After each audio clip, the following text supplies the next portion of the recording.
New இயர்க்கு நீங்கள் வந்து எங்கே பிளான் பண்ணிக்கிறீங்க? என்கிட்ட சொன்ன வரைக்கும் நான் இந்த ஏடிசியில் இருக்கிறதுனால அந்த கரமா ஃப்ரேமில் வந்து பட்டாசு வெடிப்பாங்க, நல்லா கூட்டம் இருக்குன்னு சொன்னாங்க.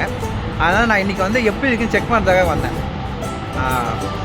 காமாக தான் இருக்குது. இன்றைக்கி டேட் பார்த்தீங்கன்னா 31 நைட்டு வந்து 12:30 ஆகுது. அதான் இன்றைக்கி 31 பிறந்துருச்சு. காட்டுறேன் எப்படி இருக்குன்னு பாருங்கள்.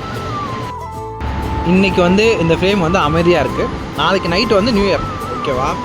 என்கிட்ட சொன்ன வரைக்கும் நாளைக்கு அங்கே 7 மணிக்கெல்லாம் வந்து அங்கே கீழேலாம் போய் நின்றுடுவாங்க. பிஃபோராக வந்தால் தான் இங்கெல்லாம் வந்து நிற்க முடியும் அப்படின்னு சொன்னாங்க. ஏன்னா நாளைக்கு அங்கே ஃபுல்லாக பட்டாசு அது இது வெடிக்கும். நான் நிறைய வீடியோ பார்த்துருக்குறேன். பார்ப்போம் நாளைக்கு எப்படி இருக்குன்ட்டு. இன்றைக்கி காமாக இருக்குது, ஆனால் நாளைக்கு எப்படி இருக்குன்னா